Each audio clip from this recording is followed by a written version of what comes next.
Capítulo 7. Inmediatamente después de mi detención, fui interrogado varias veces, pero se trataba de interrogatorios sobre cuestiones de identidad que no duraban mucho. Al principio, mi asunto no parecía interesar a nadie en la comisaría. 8 días después, el juez de instrucción, por el contrario, me miró con curiosidad. Pero para empezar solo me preguntó mi nombre y dirección, mi profesión, la fecha y el lugar de nacimiento. Quiso saber después si había escogido un abogado. Reconocí que no y le pregunté si era absolutamente necesario tener uno. ¿Por qué? Me dijo. Contesté, mi asunto me parecía muy simple. Sonrió y dijo, es una opinión. Sin embargo, la ley está ahí. Si no escoge usted un abogado, lo designaremos de oficio. Me pareció extremadamente cómodo que la justicia se encargara de esos detalles. Se lo dije. Aprobó y concluyó que la ley estaba bien hecha. No lo tomé en serio al comienzo. Me recibía en un despacho con las cortinas corridas y tenía en su mesa una sola lámpara que iluminaba el sillón donde había de sentarse, mientras él permanecía en la sombra.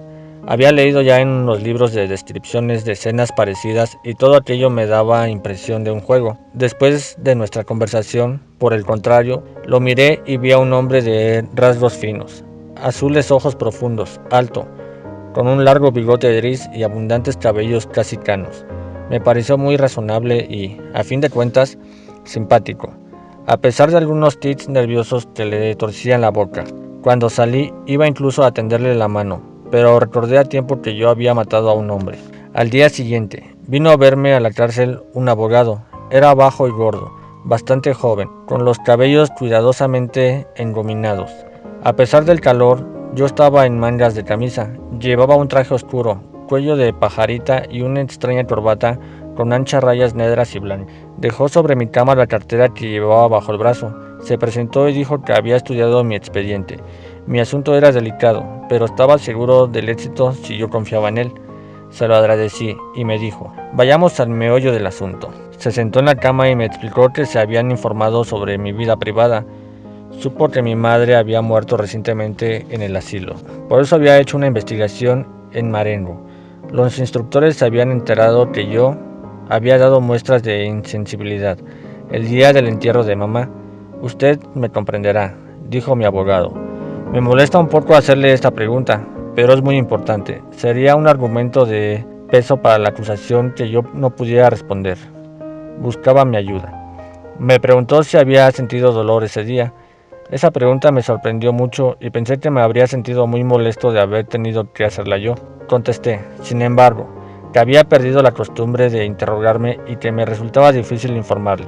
Por supuesto que yo quería a mamá, pero eso no quería decir nada. Todos los seres normales habían, más o menos, deseado la muerte de los que amaban. Aquí, el abogado me interrumpió y dio muestras de una gran agitación. Me hizo prometer que no le repetiría ni en la vista ni al magistrado instructor. Le expliqué, sin embargo, que yo era de tal naturaleza que mis necesidades físicas alteraban con frecuencia mis sentimientos. El día en que enterré a mamá, estaba muy cansado y tenía sueño, de modo que no me di cuenta de lo que pasaba. Lo que podría decir, ciertamente, es que hubiera preferido que mamá no hubiese muerto, pero mi abogado no parecía contento. Dijo, no es bastante. Reflexionó. Me preguntó si podía decir que aquel día había reprimido mis sentimientos naturales. Dije no, porque es falso. Me miró de forma extraña, como si le inspirara un poco de repugnancia.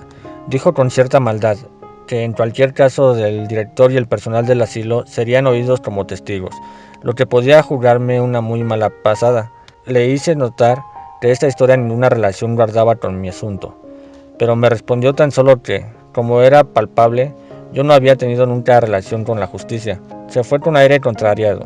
Me habría gustado retenerlo, explicarle que deseaba su simpatía, no para ser mejor defendido, sino, para así decirlo, de forma natural. Me daba cuenta, sobre todo, que lo ponía en una situación incómoda. No me comprendía y estaba un poco resentido conmigo. Yo deseaba asegurarle que era como todo el mundo, absolutamente como todo el mundo, pero nada de eso. En el fondo, servía para mucho y renuncié por pereza.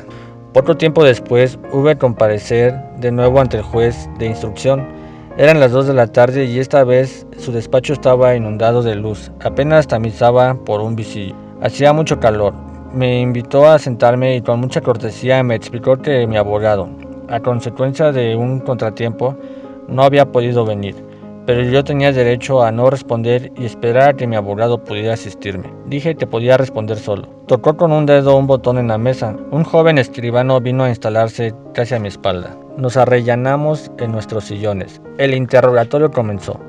Me dijo primero que me describía como persona de carácter taciturno y reconcentrado y quería saber qué pensaba yo. Contesté, es que nunca tengo gran cosa que decir, entonces me callo. Sonrió como la primera vez, reconoció que era una óptima razón y añadió, además, la cosa no tiene importancia alguna. Se calló.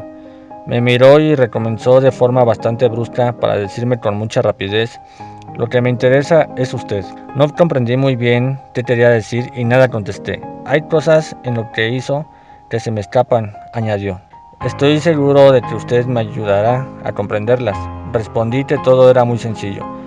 Me apremió para que le describiera mi jornada. Volví a explicarle lo que ya le había contado.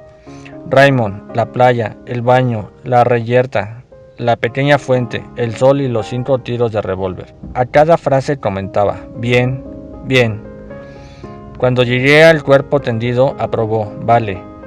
Me sentí cansado de repetir una y otra vez la misma historia y me parecía que nunca había hablado tanto. Se hizo un silencio y, al cabo, se levantó y dijo que quería ayudarme, que le interesaba y que con ayuda de Dios haría algo por mí. Deseaba antes, sin embargo, hacerme algunas preguntas. Sin transición me preguntó si yo quería mamá. Dije, sí, como todo el mundo. Y el escribano que, hasta ese momento, teclaba con regularidad en su máquina, debió de equivocarse de teclas, porque se azoró, hubo de volver atrás. El juez, siempre sin lógica aparente, me preguntó si había disparado los 5 tiros heridos. Rememoré y precisé que había disparado primero una sola vez y que, al cabo de algunos segundos, había hecho otros 4 disparos. ¿Por qué esperó entre el primer disparo y el segundo?, preguntó entonces. Volví a ver, una vez más, la playa roja y sentí en mi frente la fuerza ardiente del sol, pero nada respondí ahora. Siguió un momento de silencio durante el cual el juez pareció agitado. Se sentó, revolvió sus cabellos, puso los codos en su mesa y se inclinó un poco hacia mí con un aire extraño. ¿Por qué? ¿Por qué disparó usted sobre un cuerpo caído? Una vez más, no supe qué responder. El juez pasó sus manos sobre la frente y repitió, con una voz un poco alterada, la pregunta. ¿Por qué? Tiene que decírmelo. ¿Por qué? Yo seguía callado. Se levantó bruscamente, fue a grandes zancadas hacia un extremo del despacho y abrió un cajón de un archivador. Extrajo un crucifijo de plata que bandió al volver hacia mí, y con una voz completamente distinta, casi temblorosa, prorrumpió. ¿Lo conoce usted? ¿Lo conoce? Dije sí, naturalmente. Entonces me aseguró, con gran viveza y apasionamiento, que él creía en Dios, que estaba convencido de que nadie era lo bastante culpable para que Dios no le perdonase, pero que para eso hacía falta que el hombre, por su arrepentimiento, se hiciese como un niño cuya alma está vacía y puede acoger todo. Había inclinado todo su cuerpo sobre la mesa, agitaba su crucifijo casi por encima de mí. A decir verdad, yo lo había seguido muy mal en su razonamiento, primero porque tenía calor y había en la habitación grandes moscas que se posaban en mi cara, pero también porque él me daba cierto miedo. Reconocía al mismo tiempo que era ridículo, porque, después de todo, era yo el criminal. Siguió adelante. Sin embargo, entendí, más o menos que, a su juicio, solo había un punto oscuro en mi confesión, el hecho de haber esperado para hacer un segundo disparo. Lo demás estaba muy bien, pero eso no lo comprendía. Iba a decir que se equivocaba al obstinarse. Ese último punto no era tan importante, pero me cortó y me exhortó una última vez. Erguido en toda estatura, preguntándome si yo creía en Dios. Respondí que no. Se sentó con indignación, me dijo que era imposible, que todos los hombres creían en Dios, incluso los que se apartaban de su faz. Tal era su convicción, y si alguna vez la pusiera en duda, su vida ya no tendría sentido. ¿Quiere usted que mi vida carezca de sentido? A mi juicio, ese asunto no me concierne. Y se lo dije, pero por encima de la mesa puso el Cristo ante mis ojos y gritó desatinadamente, soy cristiano, le pido que perdone tus pecados. ¿Cómo puedes creer que no sufrió por ti? Me di perfecta cuenta de que me tuteaba. Me sentí harto. El calor se hacía cada vez más fuerte, como siempre. Cuando deseo desembarazarme de alguien al que apenas escucho, hice como si lo probara. Para sorpresa mía, prorrumpió en triunfo. ¿Lo ves? ¿Lo ves?, decía. ¿No es cierto que crees que vas a confiarte a él? Por supuesto, dije una vez más. Volvió a derrumbarse en su sillón. Parecía muy fatigado. Permaneció un momento silencioso mientras la máquina, que no había dejado de seguir el diálogo, prolongaba aún más las últimas frases. Después me miró atentamente y con un poco de tristeza murmuró: nunca vi un alma tan endurecida como la suya. Los criminales que han comparecido aquí lloraron siempre ante esta imagen del dolor. Estuve a punto de responder que eso era precisamente porque se trataba de criminales, pero pensé que yo también lo era. Se trataba de una idea a la que no podía acostumbrarme. El juez se levantó en ese momento, como para darme a entender que el interrogatorio había terminado. Tan solo me preguntó con el mismo aire, un poco cansino, si lamentaba mi acto. Reflexioné y dije que, más que una auténtica pena, lo que sentía era cierto aburrimiento. Tuve la impresión de que no me comprendía, pero ese día las cosas no fueron más lejos. Después, volví a ver con frecuencia al juez instructor, pero ahora estaba siempre asistido por mi abogado. Se trataba solo de que yo precisara algunos puntos oscuros de mis declaraciones precedentes. O bien, el juez volvía a discutir las actuaciones con mi abogado, pero en realidad nunca se ocupaba de mí en esos momentos. Poco a poco, en todo caso, el tono de los interrogatorios cambió. Era como si el juez ya no se interesase por mí y hubiese, de algún modo, cerrado mi caso. Dejó de hablarme de Dios y no volví a verlo en ese estado de excitación de aquel primer día. Como resultado, nuestras entrevistas se fueron haciendo más cordiales. Algunas preguntas, un poco de conversación con mi abogado y los interrogatorios terminaban. Mi asunto seguía su curso, según la expresión misma del juez. Algunas veces, cuando la conversación era de orden general, se me hacía participar en ella. Comencé a respirar. Nadie, en esos momentos, se portaba mal conmigo. Todo era tan natural, tan bien regulado y tan sobriamente representado que tuve la impresión ridícula de ser miembro de la familia.